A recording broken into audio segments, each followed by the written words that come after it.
अस्सलाम वालेकुम व्यूअर्स।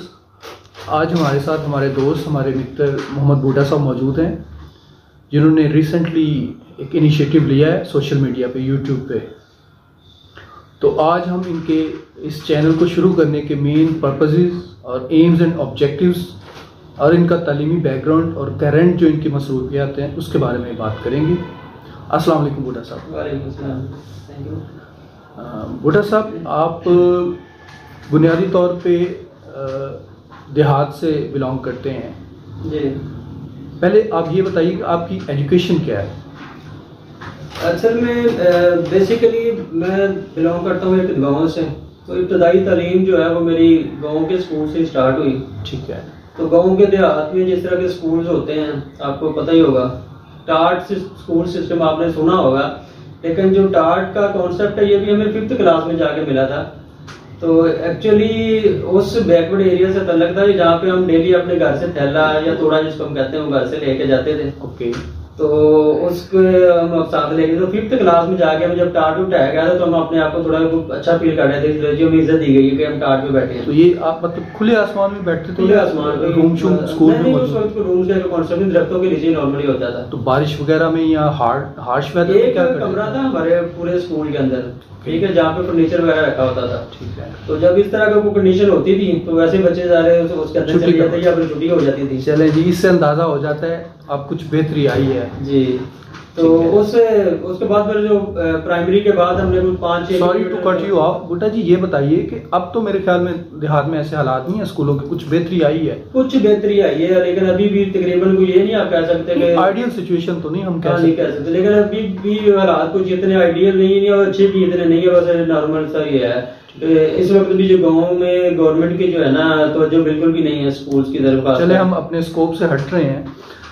उसके बाद आपकी जो आला तालीम है वो कहाँ से है? बेसिकली मैंने जब ये अपना D.Com करने के बाद फिर मैंने पंजाब यूनिवर्सिटी लाहौर आ गया था माशाल्लाह। तो यहाँ से मैंने फिर मास्टर्स किया था। ठीक है। तो अल्हम्दुलिल्लाह कॉमर्स की फील्ड में जो बेहतरीन इंस्टीट्यूशन हमारा, वहाँ से अल्हम्दुलिल्लाह मैंने पंजाब यूनिवर्सिटी से फिर अपना M.Com किया। तो उसके बाद अपना जो है ना वो प्रोफेशनल लाइफ स्टार्ट की। ठीक हो गया। तो कॉर्पोरेट में भी आपने यकीनी तौर पे सर्व किया होगा? जी अल्हम्दुलिल्लाह एग्जीक्यूटिव लेवल पे अभी भी काम कर रहा हूँ माशाल्लाह। माशाल्लाह। अच्छा, तो बूटा जी एक जो बड़ा अहम सवाल है मेरे ज़हन में ये है कि आजकल तो ये मटेरियलिस्टिक दौर है, फ्रीलांसिंग है और बेशुमार इस तरह के प्लेटफॉर्म्स आ गए हैं ऑनलाइन अर्निंग के। तो हर बंदा मोबाइल में, कंप्यूटर में, इस तरह के जो इलेक्ट्रॉनिक गैजेट्स हैं उसमें घुसा हुआ है। तो आजकल के इस तरह के दौर में जो बहुत फास्ट है, तो इसमें आपके माइंड में ये विलेज लाइफ को प्रमोट करने का कॉन्सेप्ट किस तरह आया? जी ये आपने बड़ा ही अच्छा क्वेश्चन किया है। अगर आप मेरे चैनल का नाम भी देखेंगे ना तो वो भी मैंने उस हिसाब से आप काइंडली हमारे जो नाजरीन है उनको अपने चैनल का नाम भी बताइए। यूट्यूब में जब मैंने चैनल स्टार्ट किया ना तो मेरा बेसिक पर्पस कोई अर्निंग का नहीं है। एक्चुअली जो मेरा बेसिक पर्पस था वो था विलेज लाइफ को, जो हमारा माहौलियाती आलूदगी की वजह से हम बहुत आगे निकल गए हैं, माहौलियात को कवर कर। जो बेसिक पर्पस था ना मेरा, एक्चुअली में वो अर्निंग नहीं है। तो मेरा बेसिक पर्पस है कि हमने नेचर को सेव करना, जिससे हम बहुत आगे निकल गए हैं।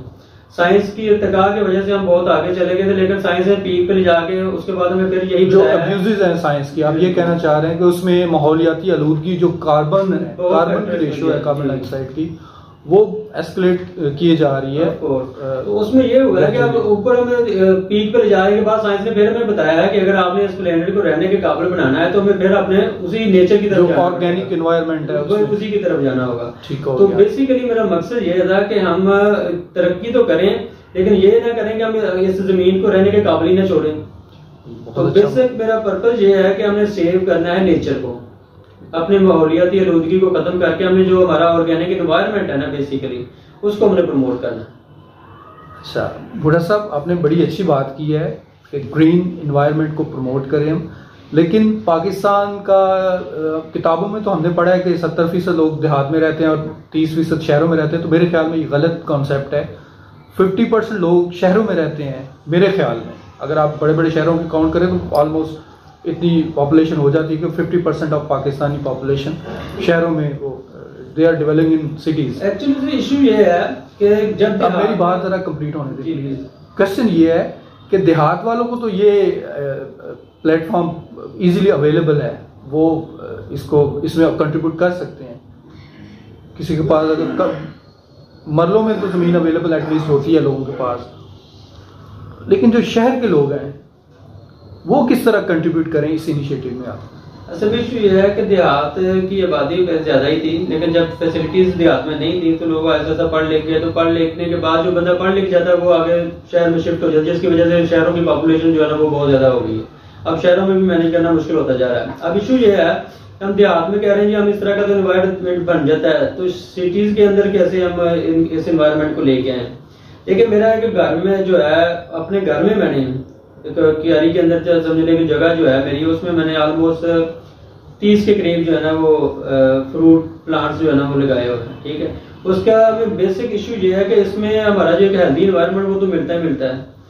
ठीक है, पोल्यूशन को कंट्रोल करने में भी मदद मिलती है, कंट्रीब्यूशन तो है, चाहे वो फ्रैक्शन में है, लेकिन वो उसका शहर में अगर किसी बंदे के पास जगह इतनी नहीं है तो कम से कम एक प्लांट तो वो अपने नाम का लगा सकता है। रूफ टॉप पे हो सकता है ये चीजें। देखिए अगर आप इस वक्त जो जाए ना हाइब्रिड प्लांटेशन की तरफ, तो अब तो ऐसे भी फ्रूट्स के ऐसे पौधे आ गए जो आपके गमले में इवन फ्रूट भी देते हैं और एक अच्छा एनवायरनमेंट भी बन जाता है। लेकिन बेसिक मकसद ये हमने ग्रीनरी को ग्रो करना है, हमने नेचर को सेव करना है, ताकि अपनी हमारा माहौल जो है ना उसको हमने ठीक रखना है। किचन गार्डनिंग टाइप का कॉन्सेप्ट आप ये कहना चाह रहे हैं? किचन गार्डनिंग भी कर सकते हैं। मेरा मकसद ये है कि हमने कोई भी अगर हमें खाली जगह किसी जगह में मिल जाती है ना, हमने वहाँ कोई पौधा लगा दें, कोई ग्रीनरी ग्रो कर दें। ये वैसे भी हमारे मस्जिद में भी सदका जारी है, तो हमने अगर अपने इस अर्थ को, जमीन को बचाना है ना, इसको रहने के काबिल छोड़ना है, तो फिर मेरे ख्याल हमें ये करना पड़ेगा। वरना अब आप देखें, अभी गर्मी स्टार्ट नहीं होती तो शहरों में लोग लाना शुरू हो जाते हैं जी। उसकी वजह यह कि हमने सारे सिटीज को कंक्रीट कर दिया हुआ, ग्रीनरी हमने खत्म कर दी बिल्कुल, तो जिसके ये सारे इफेक्ट, उसके कॉन्सिक्वेंसेस भी देखें ना। एयर क्वालिटी इंडेक्स आप देखें, लाहौर आलूदा तरीन शहरों में आता है, कराची और फैसलाबाद, यही हालात है। यहाँ पे इतने गार्डन होने के बावजूद ये सूरत हाल है। कहने का मकसद है कि जहाँ भी आपको खाली जगह मिलती है वहाँ पे ग्रीनरी ग्रो करें, आपके लिए सदका जारिया भी है वो, और एनवायरनमेंट भी आपका बेहतर हो जाएगा इससे। ठीक हो गया। बूटा जी, अब आपने माशाल्लाह ये जो चैनल शुरू किया है, अब इसको कहाँ तक लेके जाना चाह रहे हैं? आपके गोल्स क्या हैं? सर मेरा, जैसे मैंने पहले बताया कि मेरा कोई अर्निंग का गोल इसमें बेसिकली नहीं है। मेरा बेसिकली है कि हमने अपने नेचर को किस तरह सेव करना है और इसको अपने एनवायरनमेंट को मैक्सिमम किस तरह हम ग्रीन कर सकते हैं। मैं अपने तौर पे कितना कंट्रीब्यूट कर सकता हूँ लोगों को अवेयर करने में कि हमने अपने ऐसे अर्थ को, प्लेनेट को रहने के काबिल रहने देना है। जी, बहुत अच्छा मोटिव है बूटा साहब आपका। I think that's the need of the hour कि आजकल के पोल्यूशन के ज़माने में ये देखें, इतनी ज़्यादा गाड़ियों की फ्यूल एमिशंस हैं, स्मोक एमिशंस हैं, सॉरी, और उसके अलावा क्लाइमेटल चेंजेस भी आ रही हैं, और उसके अलावा फैक्ट्रियां तो वैसे बंद हैं आजकल, हम खैर उस पर कमेंट नहीं करेंगे, पॉलिटिकल डिबेट हो जाएगी। लेकिन मेरे ख्याल में एक जिम्मेदार शहरी होने के नाते हमें कुछ ना कुछ कंट्रीब्यूट करना चाहिए towards green energy as well और प्लांटेशन की तरफ। बिल्कुल यही मेरा मैसेज है, मेरा मोटिव ये। अब हम सिर्फ ये समझते कि सिर्फ शायद गाँव वालों ने ये काम करने होते हैं। हर पढ़ा लिखा बंदे को अपना कुछ ना कुछ कंट्रीब्यूट इसमें लाजमी करना चाहिए। हम ही इसी जमीन के ऊपर रह रहे हैं, हमारी नस्लों ने रहना है, तो अगर हम इसको रहने के काबिल ही नहीं छोड़ेंगे, इतना आलूदा कर देंगे, तो हाउ इज इट पॉसिबल? तो इसके लिए हमें हर शहरी को इसमें कुछ ना कुछ कंट्रीब्यूट जरूर करना चाहिए। जी मोहम्मद बूटा साहब, बहुत बहुत आपका शुक्रिया और very best of luck for your channel. Thank you very much. Thank you so much.